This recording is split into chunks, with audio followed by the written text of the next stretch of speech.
고등학교 2학년 때 어머니가 내 방에 있는 성모상, 십자가상 다 버렸거든. 내 친구한테 주고 갖고 가라고 버리고. 그래서 내 손바닥만한 성모님이 있는데 그 성모님은 내가 너무 좋아하는 성모님이야. 그래갖고 이 성모상은 내가 학교 갈 때 꼭 그래서 성모님 나하고 같이 학교 가야 돼. 여기 있으면 죽어. 그래서 이제 가방에 넣어갖고 학교 가요? 그럼 어머니가 버리려고 내 방 딱 방문 열으면 없다는 거야. 분명히 있었는데 성모님이 발이 있는 것도 아니고. 저녁에 오면 내 방에 또 가방에 딱 꺼내놓고 다음날 학교 가자 성모님 그래갖고. 아이 근데 성모상이 거실 한가운데 있으니 얼마나 놀래요. 근데 어머니가 누구한테 얘기를 하고 나가? 성당 나가면 10손가락에 장을 지진다고 그러는데. 저녁 먹으면서 이제 당신이 세례받은 사연을 얘기를 하더라고요. 그래서 내가 그 얘기를 다 듣고 숟가락을 딱 내려놓고 어머니 나하고 부엌에 좀 가자. 부엌에 왜 가니? 가스불 켜놓고 장지지로 가자. 장지지로 10손가락에 장지지로. 성당 나가면 10손가락에 장지진다며. 내가 언제 그랬냐는 거예요. 근데 요즘은 어머니가 이런 말씀을 하세요. 미안하다고. 그렇게 좋아하는 건데 저렇게 좋아하는데 내가 왜 이렇게 말렸는지 모르겠다고. 여러분들 자식이요 좋아하는 걸 시키세요. 여러분들이 좋아하는 걸 시키지 말고 자식이 좋아하는 걸 시키세요. 내가 할머니들하고 사진 찍을 때 정말로 복장 터질 때가 많아요. 할머니들이 사진 찍자고 하고 다 이렇게 쓰면은 자 신부님 웃으세요. 딱 웃으면 할머니들이 막 찍으면서 핸대는 소리가 신부님 근데 왜 내가 나와 막 이래요. 막 이게 왜 안 눌려 이래고. 제가 보기에는 우리나라 국민의 80%는 100만 원짜리 들고 다닐 필요 없어요. 10만 원짜리만 들고 다녀도 되는데 그게 다 필요 없는 걸 끌고 다니는 거예요. 안녕하세요. 지혜정원입니다. 황창현 신부님의 강연 영상 준비했습니다. 황창현 신부님은 때로는 감동으로, 때로는 웃음으로, 때로는 위로와 격려로 수많은 이들의 마음을 보듬어주고 계십니다. 신부님의 영상을 라디오처럼 틀어놓고 들어주시면 더욱 편하게 즐기실 수 있습니다. 영상 시작 전 구독과 좋아요, 알림 설정 꾹 눌러주세요. 황창현 신부님의 행복 특강. 그럼 바로 시작하겠습니다. 참예수님, 네, 반갑습니다. 자, 우리가 이제 죽음 껴안기라는 주제로 강의를 이제 9시간째 하고 있습니다. 여러분들 우리가 이 세상을 살면서 차마 죽지 못하고 이 세상의 미련을 끊임없이 갖고 있는 이유 중에 하나는 욕심 때문에 그래요. 우리가 마음에서 욕심을 놓으면요 삶도 행복하게 살 수 있고 죽음도 행복하게 받아들일 수가 있습니다. 여러분들이 쓰고 있는 살림살이의 70%는 손도 한 번 안 댄대요. 여러분들이 지금 쓰고 있는 살림살이 생전 쓰는 게 30%도 안 돼. 시집 올 때 그걸 싸갖고 들고 와갖고 이걸 버리지 못하고 평생을 이사 갈 때마다 들고 다니는 거야. 한 번도 쓰지도 않을 거. 그러니까 우리가 좀 인생을 좀 홀가분하게 살아갈 필요가 있는데 너무 많은 걸 쥐고 살아가기 때문에 인생이 힘든 거예요. 버릴 건 버리고 가져갈 것만 가져가야 되는데 다 가져가려고 그러는, 다 가져가려고. 여러분들이 쓰고 있는 핸드폰의 70%는 기능도 모른대요. 네. 내가 이걸로 정보를 검색하는 것도, 텔레비전을 보는 것도, 인터넷을 하는 것도, 이메일을 하는 것도 아무것도 모르고 그저 주고받는데도 100만 원짜리 휴대폰을 쓴다는 거예요. 내가 할머니들하고 사진 찍을 때 정말로 복장 터질 때가 많아요. 할머니들이 사진 찍자고 하고 다 이렇게 쓰면은 자 신부님 웃으세요. 딱 웃으면 할머니들이 막 찍으면서 핸대는 소리가 신부님 근데 왜 내가 나와 막 이래요. 막 이게 왜 안 눌려 이래고. 제가 보기에는 우리나라 국민의 80%는 100만 원짜리 들고 다닐 필요 없어요. 10만 원짜리만 들고 다녀도 되는데 그게 다 필요 없는 걸 끌고 다니는 거예요. 여러분들 별장의 70%는 필요 없는 공간을 쓰고 있대요. 별장의 70%는 필요 없는. 그러니까 우리가 그 필요 없는 것만 걷어내도 인생살이 홀가분한 거예요. 인생살이. 제가 끊임없이 제가 말씀드리지만은 여러분들 자녀들이 태어나갖고 계속 학원 보내고 이 학원 저 학원 보내는 게 애들을 사랑해서 보내는 게 아니에요. 욕심 채우기 급급한 거예요. 욕심 채우려고 애들을 불행하게 만드는 거예요. 애들은요 끌고 다니는 게 사랑이 아니에요. 애들은 엄마 아빠가 같이 놀아주고 같이 놀아만 줘도 여러분들 애들은 행복해요. 저도 역시 인생 살면서 욕심 때문에 힘들 때가 참 많았어요. 제가 막 생태마을 꾸밀 때 뭐 주머니에 돈 한 푼 없었고, 물론 우리 할아버지 신부님이 도와주긴 했지만 이것저것을 계속 내가 이거 하고 싶고 저거 하고 싶고 욕심을 피다 보니까 내 인생 자체가 힘들더라고요. 그래서 5년 전부터 아무것도 안 하는 거예요. 아무것도 안 하고 몸 안에 강의 열심히 다니고 청국장 열심히 만들고 이런 것만 하니까 사는 게 너무너무 즐거운 거예요. 근데 내가 집 한 채를 짓는다, 성당 하나를 짓는다, 뻥뻥 터질 때는요 인생이 힘든 거예요. 여러분들 인생 살면서 가장 무서운 단어가 뭔지 아세요? 확장 이전이야. 확장 이전.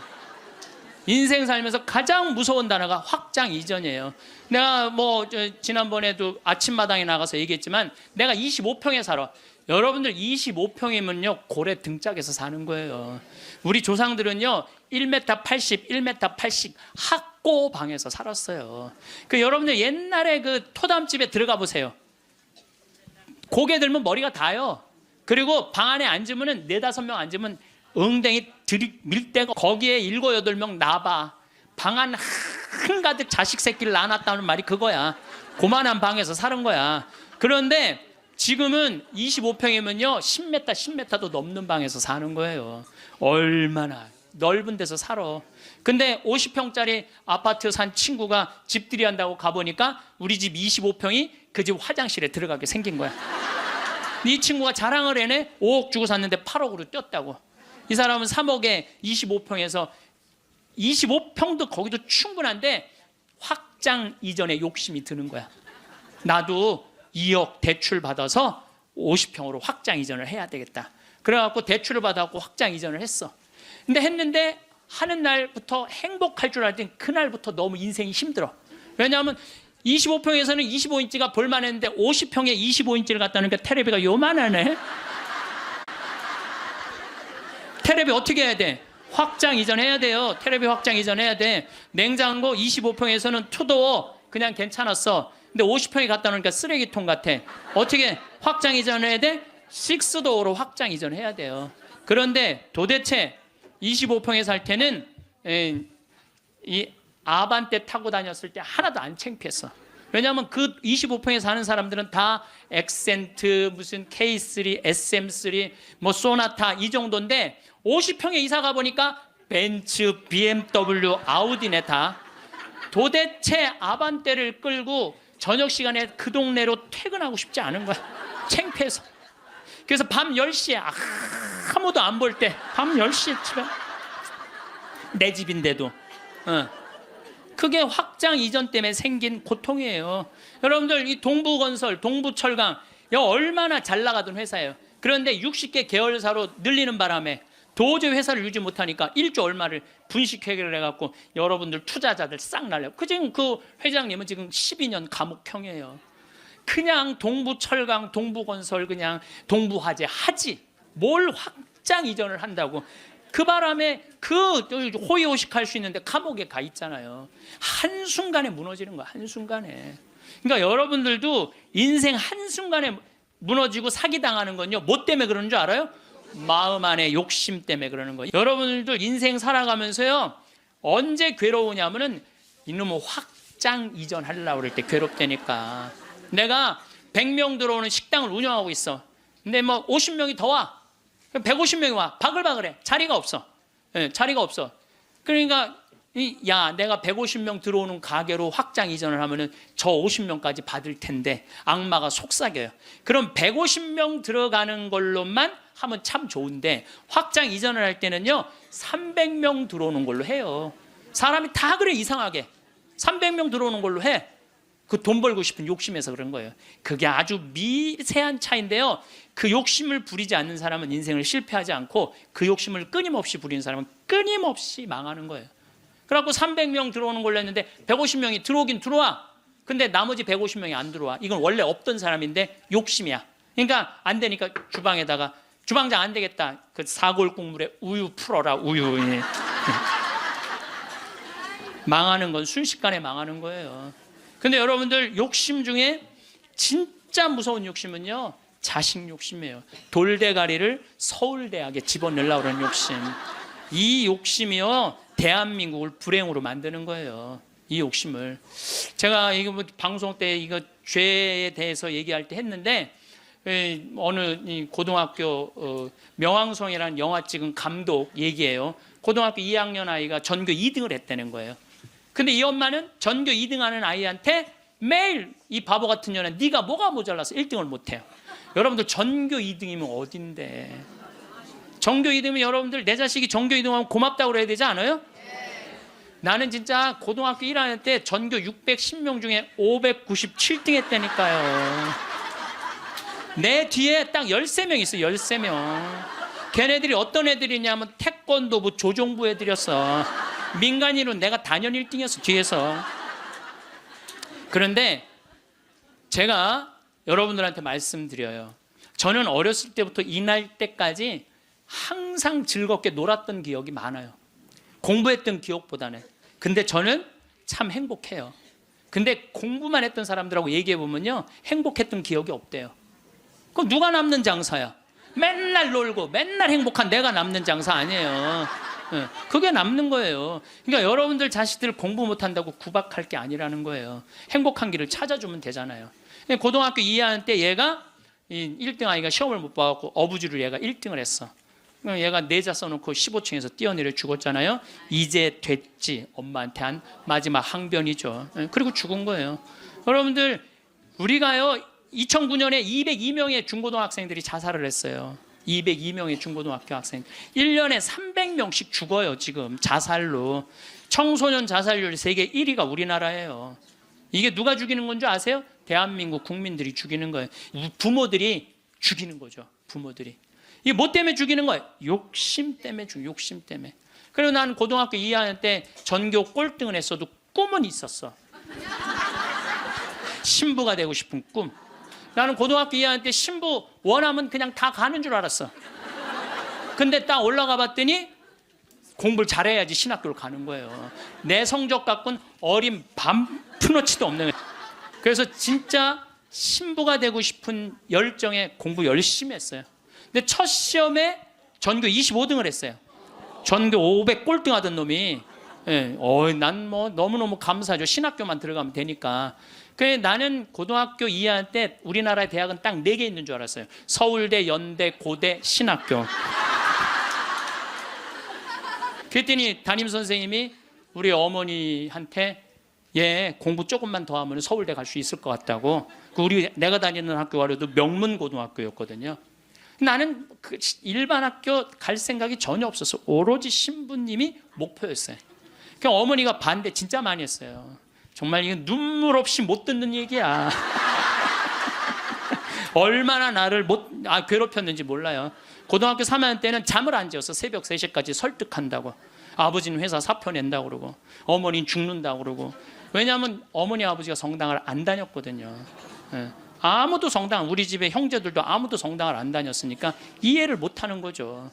그러니까 아버지 이론이 그거야. 왜 평생 남의 손에 밥을 먹으려고 그러느냐 이거예요. 마누라가 해주는 밥을 먹어야지.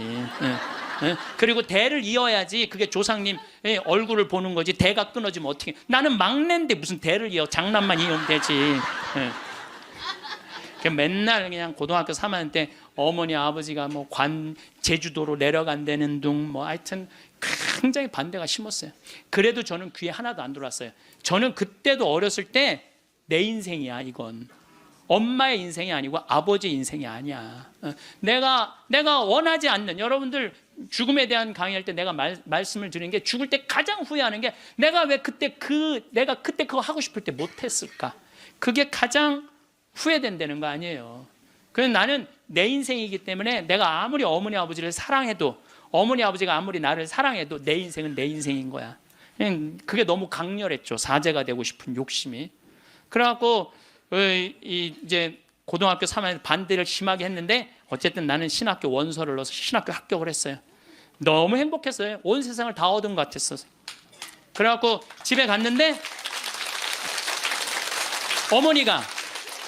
어머니 나 신학교 합격했습니다. 근데 안방에서 빗자루 들고 두들겨 패는 거야.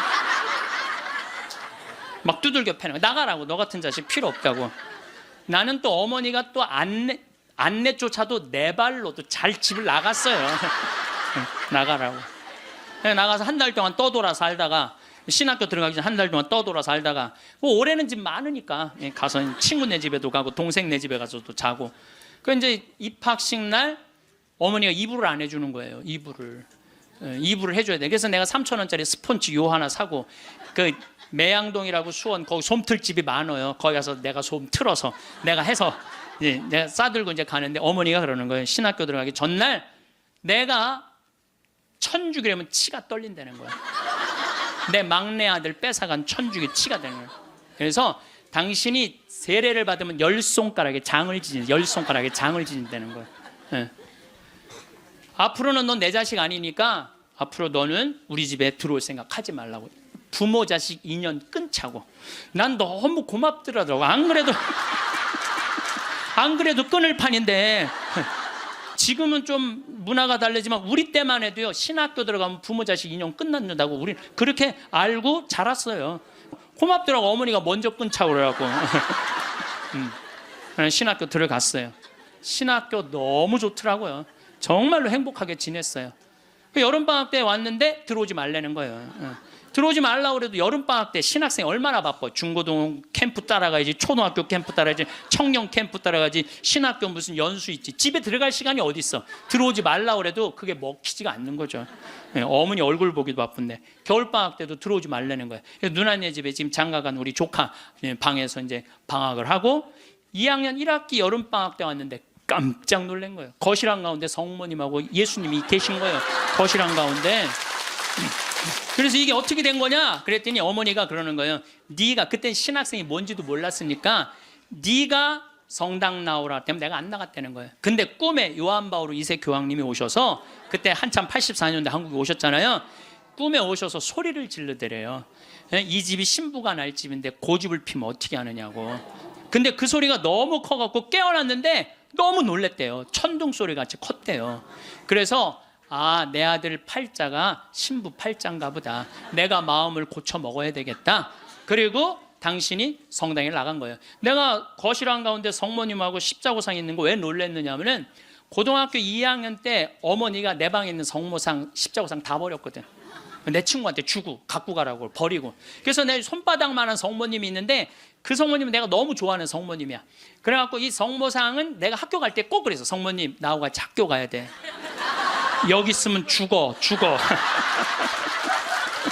그래서 이제 가방에 넣어갖고 학교 가요. 그럼 어머니가 버리려고 내 방 딱 방문 열으면 없다는 거. 분명히 있었는데 성모님이 발이 있는 것도 아니고 저녁에 오면 내 방에 또 가방에 딱 꺼내놓고 다음날 학교 가자 성모님 그래갖고 근데 성모상이 거실 한가운데 있으니 얼마나 놀래요. 근데 어머니가 누구한테 얘기를 하고 나가 성당 나가면 열 손가락에 장을 지진다고 그랬는데 저녁 먹으면서 이제 당신이 세례받은 사연을 얘기를 하더라고요. 그래서 내가 그 얘기를 다 듣고 숟가락을 딱 내려놓고 어머니 나하고 부엌에 좀 가자. 부엌에 왜 가니? 가스불 켜놓고 장지지로 가자. 장지지로 열 손가락에 장지지로. 성당 나가면 열 손가락에 장지진다며.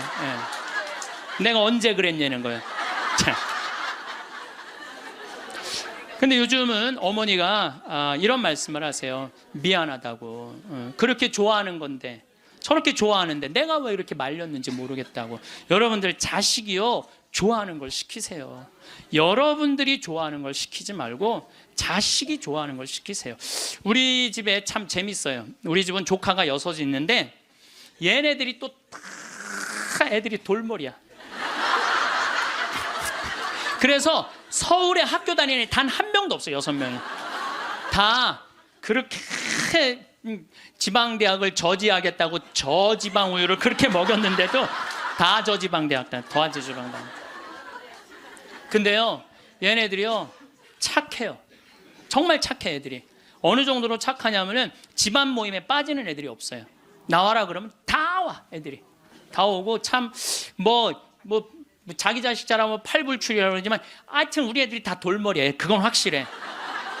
근데 얘네들이요 이번에 얼마나 대단한 일을 했느냐 하면은 이제 첫째 이제 제일 누나 아들이 이제 둘째 큰형 딸이 있고 그런데 둘째 형 큰형 딸아이가 뭐 대학을 나와갖고 개 옷 만드는 걸 좋아해. 개 옷. 그래서 취직을 안 하고 개 옷만 만드는 거야. 개 옷만. 근데 작년에 그 첫째 누나 아들이 나한테 그러는 거예요. 삼촌, 제가 심장이 굉장히 튼튼한 애라는 거예요. 무슨 심장? 개를 저렇게 좋아하고 옷을 저렇게 잘 만들고 콘테스트에도 막 대고 그런데 쟤한테 날개를 달아줬으면 좋겠다는 거예요. 무슨 날개를 달아주면 좋으냐? 그랬더니 이 친구가 하는 얘기가 삼촌, 수원 이 지역에 보니까 개 카페가 하나도 없대. 그래서 쟤한테 개 카페를 차려주면은 카페도 잘 운영하고 옷도 잘 만들어서 참 행복하게 살 것 같다는 거예요. 그래갖고 자기네들끼리 이제 6 애들이 모여갖고 회의를 계속 하는 거야. 어떻게 하면은 개 카페를 어느 가게도 자기네들끼리 보러 다니고 여러분 이게 보통 쉬운 일이 아니거든요. 근데 자기네들끼리 다 하는 거야. 그러더니 삼촌, 근데 내가 또 선경 지명이 있잖아요. 우리 조카 애들이 머리가 돌머리니까 우리 형제들한테 무슨 얘기냐면 쟤네들 변변하게 취직 못할 것 같으니까 우리 쟤네들을 위해서 개 모임을 해두자. 그래갖고 개 모임을 계속 해갖고 돈을 많이 모아놨어요. 걔네들을 위한 돈을 모아놨어. 그래갖고 이제 돈을 모아놨는데 지원을 해달라는 거예요. 통장은 내가 갖고 있으니까 니네들 계획서 갖고 와봐. 계획서를 갖고 왔는데 기가 막히게 해왔더라고. 그래서 좋아. 그러면은 내가 지원을 해줄게. 그래갖고 이제 그 형제 황씨 사랑의 통장이야 이름이. 예. 그때 황씨 사랑의 통장 거기서 애들을 2억에 내야 되는 걸 자기네들 손으로 다 치라고 해갖고 1억에 가게를 낸 거야. 예. 가게를 냈는데 손님이 너무 많이 와갖고 티켓을 준대. 몇 시에 오라고 이렇게. 여러분들 저는 우리 애들을 보면서요 내가 걔네들이 서로 친하고 그래. 야 얘네들아 니네들이 왜 서로 그 막내집 딸은 그러니까 둘째 형님 딸은 커피 바리스타 배워갖고 커피 내리고 그 오빠는 기획하고 커피 기계 사주고 그리고 큰형 딸은 거 운영하고 이게 쉬운 일이 아니잖아요. 그래서 내가 불러갖고 걔네들한테 한마디 했어요. 야 니네들 중에 서울대학 다니는 애 한 명만 있으면 니네들 절대 이렇게 안 돼. 니네들이 다 저지방 다니기 때문에 이렇게 친한 거야. 그래서 니네들 저지방 다니는 게 다 축복이야. 축복이야. 그래서 공부 못한다고 불행하다, 공부 못한다고 행복하지 않다, 그 생각을 버리라. 얘네들 만나면은요 너무너무 즐거운 거야. 나는 정말 내 조카들이지만은 참 존경스럽고 사랑스럽더라고요. 그래서 여러분들도 내 애를 꼭 공부로 비교하지 말라는 거예요. 애들이 성격 좋고 성실하면 되잖아요. 그러면 어디든 가서 해내거든요.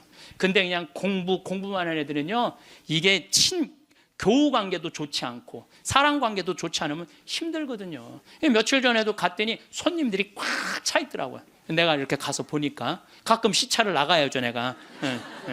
참 기특하더라고요. 그래서 이 세상이 막 험난하다고 그러지만은 그렇게 형제들끼리 어울려갖고 그렇게 하면은요 세상 살아가는 게 험난하지가 않다니까요. 근데 우리는 너무 개인적이고 너무 이기적이야. 서로 협동할 줄을 모르는 거야. 그러니까 이 세상 이렇게 잘 먹고 잘 사는데도 제가 늘 말씀드리잖아요.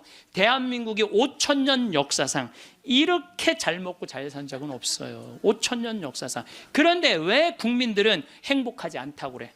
이게 나누지 못해서 그래. 나누지 못해서. 너무 이기적이라 그래. 너무 이기적이고 사랑을 할 줄 몰라서 그래. 제가 이제 다음 강의 때는 이번에는 죽음 껴안기로 9시간 했으니까 다음에는 삶 껴안기로 강의를 할 거예요. 삶 껴안기로. 삶 껴안기 때 사랑을 얘기를 많이 할 거예요.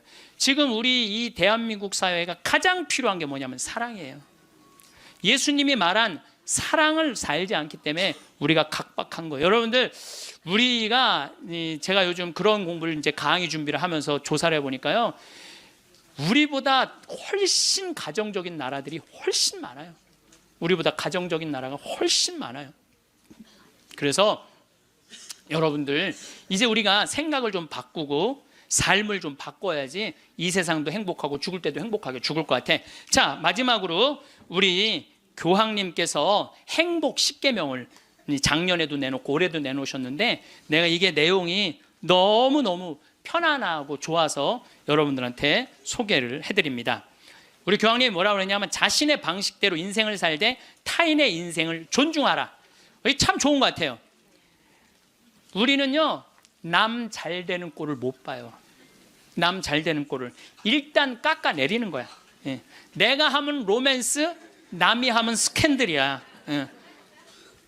근데 남이야 어떻게 살든 내 멋에 살 줄 알아야 돼요. 남이 어떻게 살. 근데 우리는 자기 멋이 없는 거야. 자기 개성이 없는 거야. 그 마리아, 그 아이가 8월 15일 날 태어나고 본명이 마리아인데 마리아 그 개카페를 이렇게 하는 거 보면 자기의 삶이 있어. 자기의 영역이 있어. 뭐 저 지방대학 나와도 자기의 삶이 있고 자기 멋에 살아가는데 계획도 나중에 삼촌 아프리카 잠비아 하는데 자기가 크게 쏠 거라는 거예요. 그 계획도 갖고 있더라고요. 그래서 여러분들도 남하고 비교하지 마세요. 남하고 비교하는 순간 여러분들은 불행해지는 거예요. 저는 제가 하느님한테 감사한 것 중에 하나가 저는 남하고 잘 비교하지 않아요. 왜냐하면 비교해도 내가 안 되는 게 너무 많아. 키도 조그마고 얼굴도 씹다 뱉은 수제비 같이 생기고 안 되는 게 너무 많은데 물론 나름대로 괜찮죠. 나름대로 괜찮은데 남하고 비교하는 순간부터 행복은 날아가는 거예요. 그래서 교황님이요, 자기 방식대로 인생을 살라는 거예요.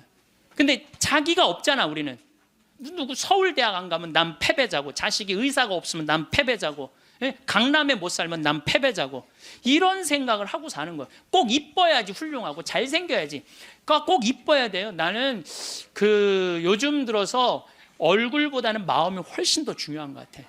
그리고 사실은 50 넘으면 다 거기서 거기예요. 50 넘으면 거기서 거기에 다 비슷비슷해요. 그런데 마음이 얼마나 아름다우냐에 따라서 다르다는 거예요. 마음이. 그래서 자기 방식대로 살 줄 알아야 된다는 거예요. 두 번째, 타인에게 마음을 열라. 우리 가운데 여기 계신 분들 이런 생각하고 있는 분들 계실 거야. 상처 많이, 인생을 살아가면서 상처 많이 받은 분들, 이런 아무도 사랑하지 않을 거야. 아무도 사랑하지. 나는 주지도 않고 받지도 않을 거야. 이런 분들 있어요. 내가 인생 살아보니까 인간들 이게 쓸데가 못 돼. 인간들 믿을 게 못 돼. 나는 사랑 안 하고 살 거야. 뭐하러 살아 그럼? 그렇지 않겠어요? 사랑을 하고 살아야지 사람인데 아무도. 제가 요즘 이렇게 이제 나이를 먹으면서 사람을 만나는 게 참 즐겁더라고요. 사람을 만나는 일이 참 즐겁고 신나더라고요. 그래서 이렇게 사람을 만나고 연락을 주고받고 친구를 도와주고, 물론 나도 도움을 많이 받죠. 여기 우리 교우들이 저를 정말 많이 도와주는, 그래서 정말 신나요. 나도 또 도울 수 있는 일이 있으면 얼마든지 돕고. 그러니까 타인에게 마음을 열 때 삶이 풍요로워지는 거예요. 인간관계가 굉장히 넓어지고 삶이 풍요로워지는 거죠. 다른 사람들에게 마음 열고 친절하게 대해야 된다는 거예요. 아까 제가 이 명동에서 이제 밥 먹고 들어오면서 문을 열어줬는데 한 20명 정도가 내가 문 열어주니까 계속 그냥 들어오더라고요. 내가 문을 열었는데 20명 정도가 계속 들어오더라고요. 그런데 여러분들, 이게 우리의 모습이에요. 서양에는요, 내가 문을 열어주잖아요. 뒤에 사람이요, 무조건 잡아줘요. 무조건 잡아줘요. 그리고 그 뒤에 오는 사람이 무조건 잡아줘요. 근데 아까 내가 문 열었는데 계속, 그리고 나한테 고맙다고 고개 숙인 사람 한 명도 없었어요. 그냥 가는 거예요. 우리가요, 얼마나 타인에 대한 배려가 없는지 몰라요. 다른 사람을 배려해주고 염려해주는 게 너무, 그러니까 참 이기적인 거예요. 지금 대한민국의 모습이 돈 1등 했기 때문에 그런 모습이 없는 거야. 내가 이제 앞으로도 계속 그래 볼 거야. 계속 한번 문 열고 한번 기다려 볼 거야. 몇 명이 지나가나 감사합니다. 그리고 다 본인이 잡는 사람이 이제 나타나면 이제 우리가 좀 성숙한 거죠. 내가 계속 붙잡고 있었다니까. 세 번째, 고요히 전진하라. 우리가 인생을 살면서요, 한 가지의 목표를 정하면 계속 해야 돼. 중간에 포기를 하면은요, 이게 안 하는 일만 못 하는 거예요. 제가 이제 생태마을을 꾸미고 산 지가 20년이 되고 이쪽에 관심을 갖고 산 지가 30년이 돼요. 근데 계속 생태마을 꾸미다 보니까 저한테 하느님께서 시키는 일이 참 많더라고요. 근데 한 가지의 목표를 가지고 계속 고요히 전진하면은요, 우리의 삶에는 축복이 있어요. 근데 하다가 말면 있잖아요. 아무 축복이 없는 거예요. 아무 축복이 없는 거예요. 그래서 내가 뭔가 그냥 5년이고 10년이고 20년이고 계속 진행하는 일이 본인이 있어야 된다는 거죠. 네 번째, 건강하게 쉬어라. 우리 교황님이 참 멋있어요. 노를 때 건강하게 노르라는 거예요. 그러니까 노는 게 중요해. 노는 게, 여러분들 노는 게 하나도 안 중요할 것 같죠? 그거는 돈 있는 사람들의 사치일 것 같죠? 나는 니마 그 강을 건너지 마오에 그 할머니 할아버지들 돈 많아요, 적어요? 돈 많은 분들이 아니에요. 근데 어때요? 참 행복해 보이죠? 자식들이 중간에 와서 싸우긴 했지만 인간극장에서 보면 자식들도 참 건강해요. 손녀가 와갖고 결혼한다고 절도 하고 굉장히 건강한 집이에요. 예, 그래서 나는 그 할머니 할아버지가 이렇게 손을 잡고 이렇게 가시는 모습을 보면서 저게 바로 건강한 거다.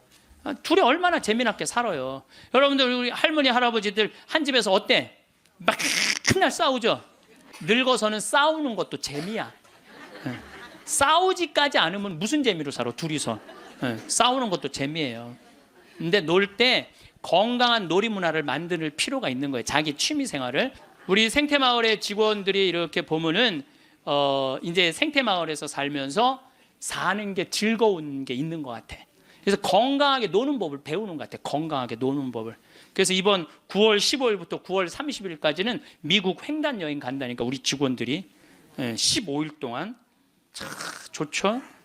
식사 시간만이라도 테레비를 끄고 눈을 마주보고 대화를 하면서 밥을 먹으라는 거예요. 교황님 얘기예요. 교황님 얘기, 내 얘기가 아니고.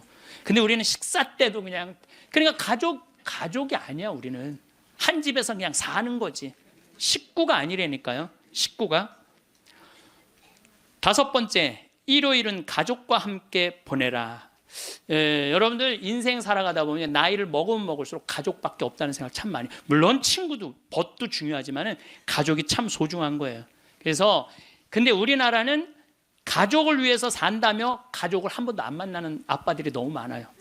30살에서부터 50살 때까지 가족을 산다면서 가족을 만나지 않아.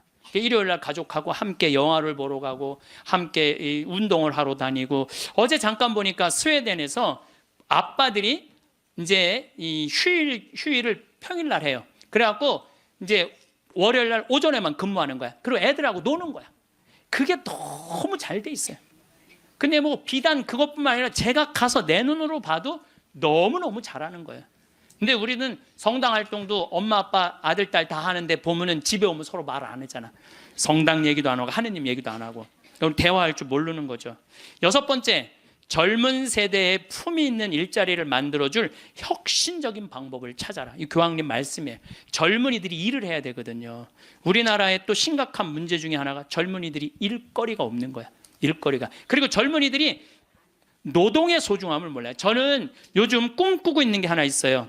뭐를 꿈꾸느냐 하면은 이제 대한민국 여기서 일 안 해도 돼요. 내가 이제 이번 1월 30일 날 잠비아에 가거든요. 근데 무프리나 지역의 시장을 만나기로 했어요. 시장을 만나서 얘기를 하려고 그래요. 땅을 좀 달라고. 거긴 땅을 잘 줘요. 땅이 우리나라보다 7배 넓거든. 근데 다 평지야. 근데 비도 많이 오시고 땅도 옥토예요. 근데 그걸 할 줄을 모르는 거예요. 참 대한민국은요, 1953년 여기서 잠비아가 그때 우리보다 잘 살았어. 근데 60년이 지났는데 잠비아는 하나도 발전하지 않고 우리는 이렇게 발전한 거야. 기적을 일으키긴 했죠. 그래서 이제 거기다 땅을 사놓고 내가 하고 싶은 건 뭐냐면은 우리나라 노숙자들, 괜찮은 사람인데 노숙자 된 사람들 많아요. 예. 그래 그 사람들 노숙시설 운영해갖고 거기서 재활 훈련을 해서 이제 더 이상 돈에 대한 욕심 부리지 말고 한번 아프리카에 가서 농사도 좀 멋있게 짓고, 젊은이들도 마찬가지야. 돈 벌을 필요 뭐 있어. 먹고 그냥 살면 되지. 꼭 돈을 벌어야 돼. 그래도 나는 최소한 200만 원은 주니까, 최소한 200만 원은 주니까, 예, 그럼 아프리카에 가갖고 여기서 기술 좀 배우고 지금 한 1,000만 평 달라고를 판이거든요. 예, 이번에 가서 그럼 1,000만 평이면 포크레인도 다 보내놨고 트랙터도 이번엔 불도저를 살라고 그래. 불도저 사갖고 지금 수녀님이 옥수수가 올라오는데 너무너무 신난다는 거예요. 옥수수가 올라오는데 그럼 거기 내가 좀 보내려고 생각하고 있어요. 이번에 이제 마침 대사도 거기 이제 대사관이 없었는데 잠비아에서 대사가 오면 우리도 대사를 보내야 된대요. 대사관도 이제 생기고 아주 뭐 하여튼 신나는 일이에요. 근데 어떤 분들이 이런 얘기를 해요. 신부님, 한국 사람들도 지금 굶는 사람들이 많은데 뭐하러 아프리카까지 돕느냐고 내가 이런 분들한테 오늘 공식적으로 말합니다. 그래서 우리가 전쟁 끝나서 우리끼리 일어나서 이렇게 잘 먹고 잘 삽니까? 우리가요 미국에서 보내준 옥수수, 밀가루, 옷 가지고 살아난 거예요. 그게 이기적이라는 거예요. 우리는 그렇게 못 먹고 못 살 때 그렇게 원조받아서 이렇게 일어섰는데 이제는 누가 할 차례야? 우리가 할 차례예요. 우리가 한국 사람들도 도와줘야 되지만은 지금 우리보다 엄청 못 사는 사람들 많아요.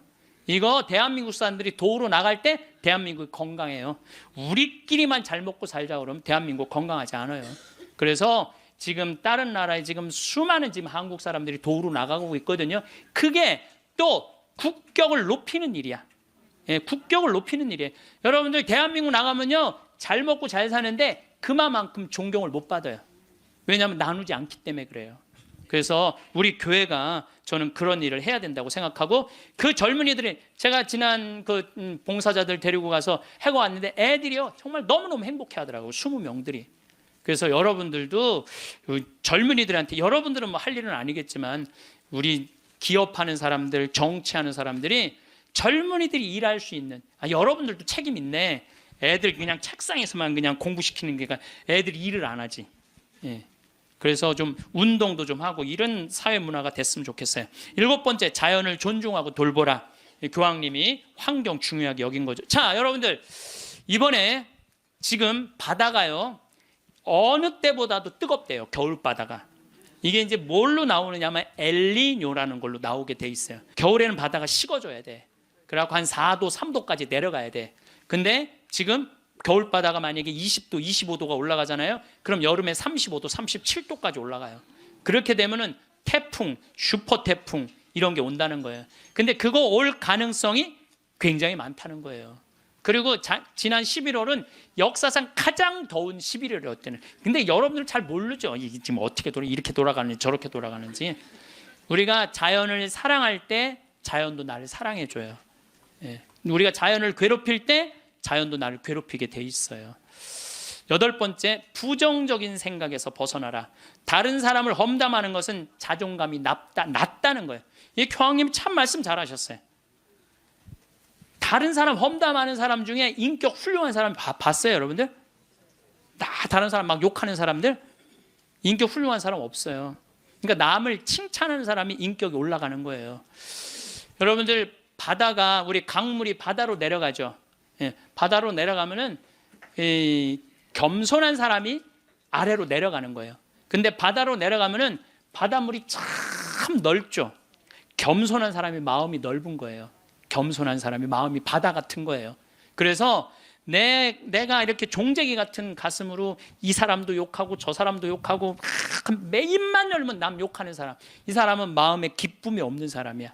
그래서 이렇게 있으면 막 누구는 어떻고 막 참 많이 들려요. 저는 그 안에 다 묻어요. 그냥 묻고 내가 할 수 있는 한 좋은 말을 하려고 노력을 해요. 그런데 나 옛날에 주교님 욕 참 많이 한 사람이야. 근데 내가 주교님 욕 안 한 지 한 10년 넘거든요. 주교님들이 얼마나 힘들게 그 사목 목자 역할을 하는지 이해를 하기 시작을 했어요. 근데 신부들은 다 주교님 욕해요.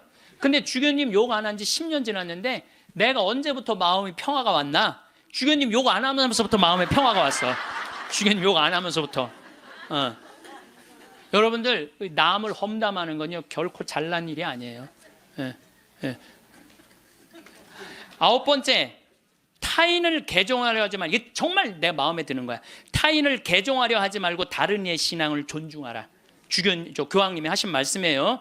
우리는 대화를 통해 함께 성장한다는 걸 보여줌으로써 다른 이에게 영감을 그러니까 개종시키려고 그러지 말고 내가 잘 살아서 그 사람이 영감을 받아서 찾아오게는 해도 억지로 개종시키지 말라는 거예요. 여러분들 잘 믿는 사람 굳이 천주교로 끌고 올 필요 없다는 거예요. 잘 믿고 잘 사는 사람 그 종교 무시해가면서 이건 내 얘기가 아니야. 교황님 얘기야. 근데 나는 그전에도 이 얘기를 참 많이 했어요. 그래서 욕을 참 많이 먹어서 종교 다원주의라고 막 욕하는 사람들도 있어요. 근데 여러분들 그게 아니에요. 신앙은요 소신이야. 자기 소신. 그거 소신을 꺾는다는 건 목숨하고도 바꾸는 일이에요. 그러니까 저 이슬람이 저렇게 그냥 맨날 폭탄 터뜨리고 그러는 거죠. 나는 걔네들 개종시킬 생각 하나도 없어요.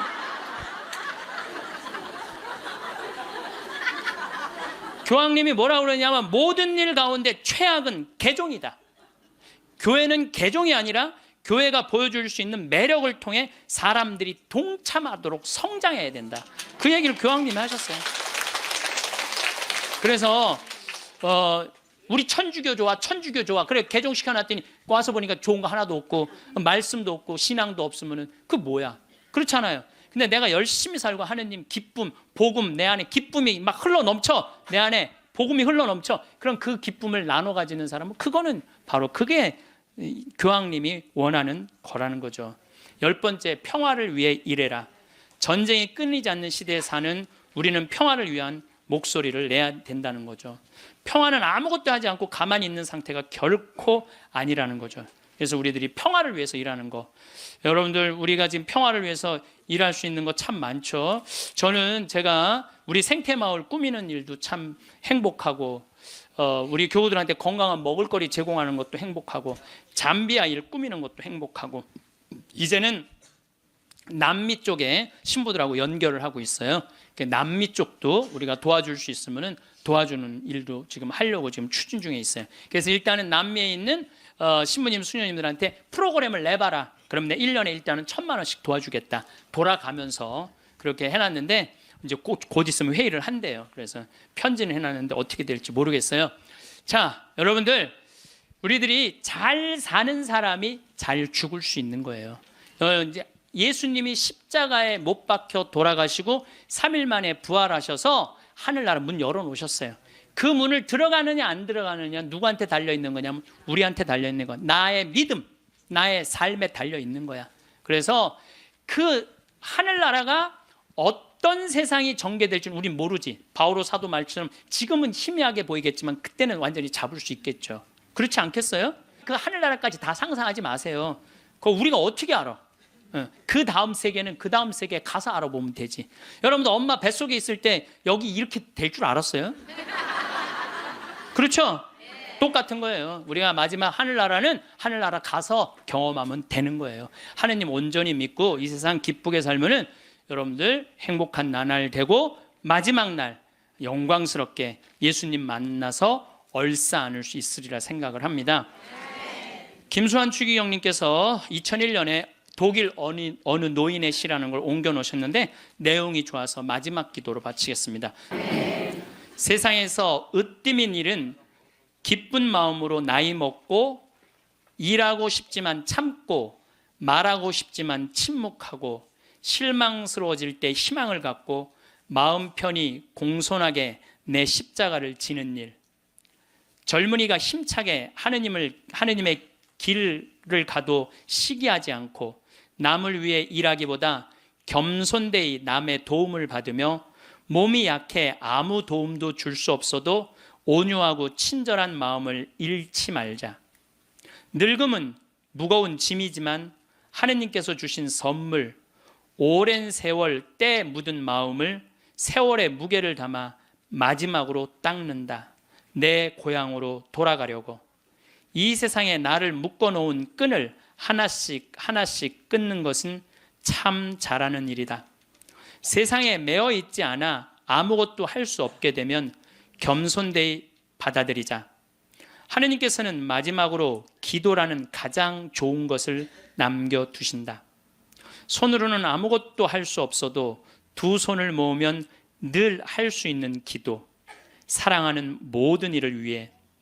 하느님께서 은총을 베푸시도록 빌기 위해 모든 것이 다 끝나는 날 어서와 친구야, 너를 결코 잊지 않았어.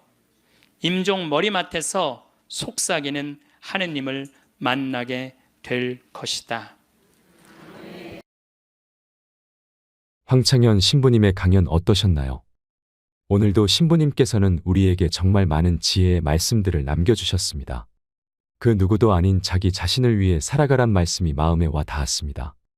우리는 누군가의 자식이자 또한 누군가의 부모입니다. 그러나 자식이나 부모이기 이전에 한 사람의 인간으로서 마땅히 누려야 할 것들을 하며 인생을 살아가는 것이 무엇보다 중요함을 일깨워 주십니다. 마지막으로 교황님께서 말씀하셨던 행복 10계명을 다시 한번 나누고 싶습니다. 첫째, 자신의 방식대로 인생을 살되 타인의 인생을 존중하라. 다른 사람이 어떻게 사는지 궁금해할 것 없이 자기 자신의 멋대로 살 수 있어야 합니다. 자신의 개성대로 자신의 멋으로 살아가셨으면 좋겠습니다. 둘째, 타인에게 마음을 열라. 인생을 살면서 수많은 상처를 받게 되면 나 외에는 어느 누구도 믿지 않을 거야 라고 생각하며 살아가기도 합니다. 인생을 살면서 누군가와 관계를 맺고 돕기도 하고 도움도 줄 수 있는 사람이 되면 나이 들수록 외롭지 않은 시간을 보내며 풍요롭게 지낼 수 있을 겁니다. 세 번째, 고요히 전진하라.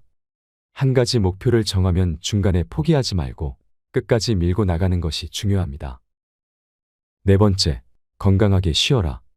인생은 잘 놀고 잘 먹고 잘 노는 것이 중요합니다. 그 중에서도 잘 노는 일이 중요한데 그것은 돈 있는 사람들의 사치가 아닙니다. 꼭 돈이 필요한 놀이가 아니더라도 자신에게 맞는 취미생활 하나쯤은 하면서 사는 것이 중요합니다. 잘 놀아야 건강한 삶을 영위할 수 있습니다. 다섯 번째, 일요일은 가족과 함께 보내라. 나이 들수록 물론 친구도 중요하지만 무엇보다 가족밖에 남는 게 없다는 생각을 많이 합니다. 한국 사회는 가족을 위해 누구보다 열심히 살지만 가족과 함께 즐겁게 보내는 시간이 너무 부족해서 가족 간의 오해가 생기거나 가끔 함께 있을 때 어색한 침묵만 흐를 때가 많은 것 같습니다. 가족과 시간을 내어 영화도 보러 가고 함께 도시락 싸서 공원에도 나가고 사소한 대화라도 자주 나누는 시간을 더욱 많이 가졌으면 좋겠습니다.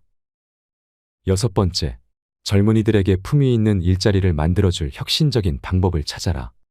앞으로는 청년 세대들이 일할 곳이 없어진다고 걱정이라고 다들 말합니다. 청년 세대들이 즐겁게 일할 수 있는 곳이 더 많아졌으면 좋겠습니다. 일곱 번째, 자연을 존중하고 돌보라.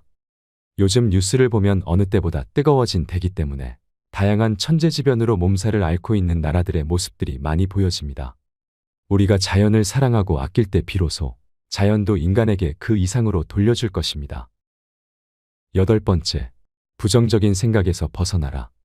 다른 사람을 험담하는 사람은 자신의 열등감을 표현하는 것입니다. 자신이 존중받고 싶다면 남을 먼저 존중할 줄 알아야 합니다.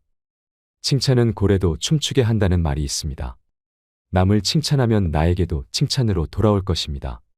부정적이고 나쁜 말이 들려와도 남에게 돌려주거나 화내지 말고 마음속에 묻고 평안한 마음을 낼 수 있도록 해야겠습니다.